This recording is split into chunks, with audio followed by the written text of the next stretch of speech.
మీ ఉత్సాహం చూస్తూ ఉంటే మంగళగిరిలో ఎంత మోత ఈ జూన్ 3వ తారీఖు వినపడబోతుందో తెలుస్తూ ఉంది.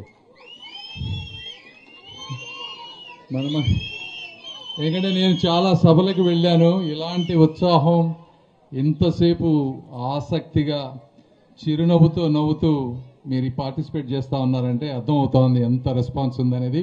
బట్ ఏదేమైనప్పటికీ జగన్మోహన్ రెడ్డి గారికి 2019లో యువకుడు రాజశేఖర్ రెడ్డి గారి అబ్బాయి పాదయాత్ర చేశాడు, ఈ ప్రజలకు ఏదో ఒకటి మంచి చేస్తాడని చెప్పి అతి తక్కువ రాష్ట్రాల్లో వచ్చేటువంటి తీర్పు ఆయనకి ఇచ్చారు, 151 సీట్లు. అలాంటి సీట్లు ఇచ్చినప్పుడు ఆయన ఎలాంటి పరిపాలన చేయాలి అంటే మరో 30 సంవత్సరాలు మీ అందరి కృతజ్ఞత తీర్చుకునే విధంగా ప్రతి క్షణం ప్రతి ఒక్కరి మేలు గురించి పోరాడాల్సినటువంటి వ్యక్తి. అయితే ప్రజావేదిక కూల్చడంతో ఆయన పరిపాలన స్టార్ట్ చేశారు. ఎవరైనా బుద్ధి జ్ఞానం ఆలోచన ఉన్న వ్యక్తి ఎవరైనా మన ట్యాక్స్ డబ్బులతో కట్టినటువంటి మన కష్టాలతోటి మన చెమటతోటి కట్టినటువంటి ఒక వేదికని కూలుస్తారా అని అడుగుతా ఉన్నా. ఎవరన్నా అంటే అతని వ్యక్తిత్వం ఎలాంటిదో మీరందరూ అర్థం చేసుకోవాలి. కేవలం ఎందుకు చేశారు? ఒక వ్యక్తి మీద కక్ష, ఒక వర్గం మీద కక్ష. ఏం చేశారు చంద్రబాబు నాయుడు గారు? ఏం పాపం చేశారు ఈ రాష్ట్రానికి? తెలుగు జాతి కోసం తన జీవితం మొత్తం త్యాగం చేసినటువంటి ఒక మహోన్నతమైనటువంటి వ్యక్తి. ఈ రాష్ట్రంలో కానీ 2 రాష్ట్రాల్లో కానీ ఏ వ్యక్తి అయినా తన పూర్తి జీవితాన్ని రాష్ట్ర ప్రజల కోసం త్యాగం చేసిన వాళ్ళు ఎవరన్నా ఉన్నారా? అరే అలాంటి వ్యక్తి మీద కక్ష తీర్చుకోవాలని అనుకున్నటువంటి వ్యక్తి. అదే చంద్రబాబు నాయుడు గారిని చూడండి. చంద్రబాబు నాయుడు గారు హైదరాబాద్ కంబైన్డ్ స్టేట్లో అధికారంలో ఉన్నప్పుడు ఇక్కడ రాజకీయం చేస్తున్నటువంటి అయోధ్య రామిరెడ్డి గారిని పిలిచి మీరు వేస్ట్ మేనేజ్మెంట్ చేయండి, ఫార్మాసిటీ చేసుకోండి, మీలాంటి ఆంటర్ప్రెన్యూర్స్ కావాలి, రాష్ట్రం అభివృద్ధి చెందాలి, ఉద్యోగాలు కావాలని చెప్పి కులమతాలకు అతీతంగా వారికి ఇస్తే వారు విపరీతంగా దాని మీద డబ్బు సంపాదించుకొని ఈరోజు 2000 కోట్ల రూపాయలకి పైగా ఆయన ఎదిగారు. అయితే కనీస కృతజ్ఞత లేకుండా వాళ్ళ అబ్బాయి ఇంత కష్టపడి ప్రజల కోసం చేస్తూ ఉంటే వారి మీద నీచ రాజకీయాలు చేసేటువంటి కుసంస్కారులు వీళ్ళు అని చెప్తా ఉన్నాను. ఎందుకంటే రామకృష్ణారెడ్డి గారు 10 సంవత్సరాల్లో చేసింది ఏమీ లేదు. ఏమి అంటే ఏమీ లేదు. ఇక్కడ ఏ రోడ్డుకి వెళ్ళినా కూడా ఎస్సీ ఎస్టీ కాలనీలో కులమతాలకు అతీతంగా మాకు ఓట్లు వేసినా వేయకపోయినా వారు పంచాయతీరాజ్ శాఖ మంత్రిగా ఉంటే దాదాపు అమెరికాలో ఉండేటువంటి క్లీన్ సిమెంట్ రోడ్లు ఈరోజు ప్రతి గ్రామంలో ఉన్నాయంటే అది ఎవరి వల్ల అయిందో మీరు అర్థం చేసుకోవాలి. ఈ 5 సంవత్సరాల్లో ఒక్క తట్ట మట్టి అన్నా వేశాడా ఇతను? పోనీ కనీసం గుంటలు పడిన రోడ్లకి ప్యాచ్ వర్క్ కూడా చేయలేదు. కొత్త రోడ్ల సంగతి దేవుడు ఎరుగు. సరే అది తీసేద్దాం. ఇప్పుడు ఇంకొక రకమైనటువంటి కుల రాజకీయానికి తెరదీశారు. మరి ఇంత డబ్బు సంపాదించిన అయోధ్య రామిరెడ్డి గారు కానీ ఆళ్ల రామకృష్ణారెడ్డి గారు కానీ పోటీ చేయొచ్చు ఇక్కడ పార్లమెంట్ అభ్యర్థిగా. అయితే వాళ్ళకి తెలుసు ఇక్కడ వాళ్ళు ఓడిపోతారు, వాళ్ళకి డిపాజిట్స్ కూడా రావు అని. అందుకని చెప్పి ఒక కాపు సోదరుణ్ణి బలి చేయటం కోసం కిలారి రోసయ్య గారిని ఈరోజు తెర మీదకి తీసుకువచ్చారు.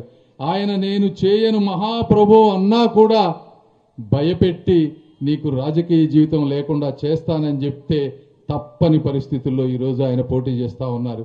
ఇక్కడ చాలా మంది జన సైనికులు వారి అభిమానులు ఉన్నారు. మీ అందరూ తెలుసుకోండి జగన్మోహన్ రెడ్డి గారి కుల మత రావణ క్రీడ ఎలా ఉంటుంది ఈ ప్రాంతంలో అనేది.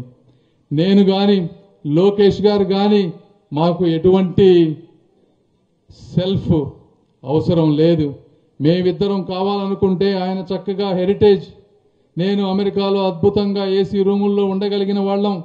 వారు పొద్దున 6 నుంచి సాయంత్రం 12-1 వరకు నేను అదేవిధంగా ఈరోజు కష్టపడుతున్నామంటే ఎందుకు కష్టపడుతున్నామో మీరందరూ అర్థం చేసుకోవాలి. ఫ్యామిలీలను వదిలి పిల్లల్ని వదిలి ఈరోజు ఇంత చేస్తున్నామంటే ఎందుకంటే ఈ రాష్ట్రంలో నిరుద్యోగం పోగొట్టాలని, రోడ్లు బాగుపడాలని, డ్రైనేజీలు ఇంప్రూవ్ అవ్వాలని, మంచినీళ్లు కనీసం మంచినీళ్లు కూడా ఇవ్వలేనటువంటి పరిస్థితుల్లో ఉన్న మంచినీళ్లు ఇవ్వాలని, ఇలాంటి ఎంతో సహృదయంతో మేము ఈరోజు వచ్చామని మీరందరూ అర్థం చేసుకొని మళ్ళీ ఆ వైసీపీ ప్రభుత్వం ఈ చుట్టుపక్కల కనీసం వాసన కూడా ఉండకుండా ఉండే విధంగా అఖండమైన మెజారిటీతో లోకేష్ గారికి ఆయన కష్టానికి 50,000 నుంచి 1,00,000 కోట్ల మెజారిటీతో మీరందరూ గెలిపించాలని మనస్ఫూర్తిగా తెలియజేసుకుంటూ ఈ అవకాశం ఇచ్చిన మీ అందరికీ కూడా నా హృదయపూర్వక కృతజ్ఞతలు. జై చంద్రబాబు, జై పవన్ కళ్యాణ్, జై లోకేష్.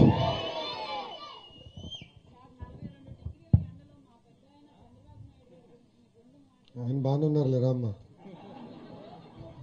ఆయన చంద్రబాబు నాయుడు గారు 27 సంవత్సరాలు కుర్రోడు స్వామి.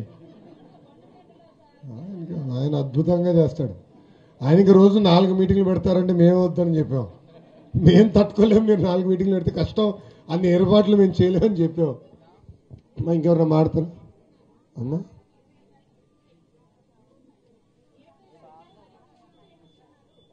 ఆయనకేం గిఫ్ట్ ఇస్తాను తల్లి, ప్రజలు ఇవ్వాలి తల్లి, నేనే ఇస్తాను చెప్పండి. ఆయనకి అసలు ఆయన బర్త్డే సెలబ్రేట్ చేసుకుంటాం కూడా రాదు తల్లి. ఆ రోజు కూడా ఆయన ఇంటికి రాడు.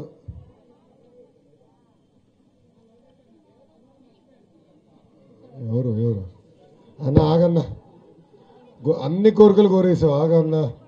మళ్ళీ పెద్ద కోరిక వస్తాం. ఇంకెవరన్నా మాడతారమ్మా? ఎవరు ఎక్కడ?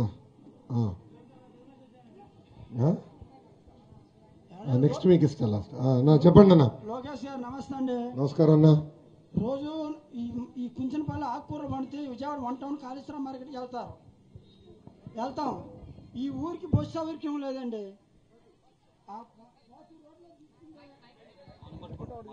ఒళ్ళివేళ మనుషులు చేతిలో సంచులు బరువు ఆటో 10 రూపాయలు 20 అంటున్నాడు. ఇక్కడ ఉంది మెట్లు 2015లో నితిన్ గడ్వారి వచ్చి తీసేయమన్నాడు. ఇక్కడ దిగి కరెక్ట్గా వచ్చేవాళ్ళని తిన్నగా ఊళ్ళోకి. పాతూరు రోడ్డు పెడితే 1.5 కిలోమీటర్ నడిచి రావాల్సి వస్తుంది. 10 రూపాయల ఆటో 20 అడుగుతున్నారు, 20 కాదు జతకి 50 అంటున్నాడు. ఈ ఊరికి రోజుకి 500-600 మంది ఆకుకూర వ్యాపారం రైతు బజార్లకు వెళ్తారు. ఇంత జనం ఉంటారు. బస్సు సౌకర్యం వేసి పట్టించుకున్న నాదులు లేడు. మీరు అధికారంలో దేవుడి దగ్గర వస్తే విజయవాడ డిపో నుంచి సైజు తక్కువ 2 బస్సులు Vijayawada Kaleshwaram market bus stand ఇక్కడికే. లోగడ గుంటూరు బస్సు ఉంది.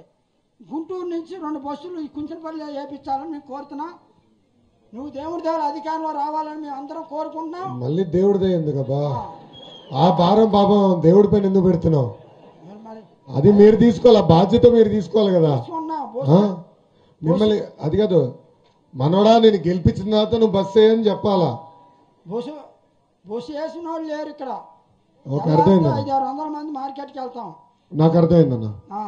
అంత కష్టపడుతున్నారు. కూర మూటలు వేసుకొని సైజు తక్కువ చిన్న 2 బస్సులు Vijayawada Kaleshwaram market bus stand ఇక్కడికి వేయించండి. బస్సు తిరగదు కదా ఇక్కడ, చిన్న బస్సు వేయాలి.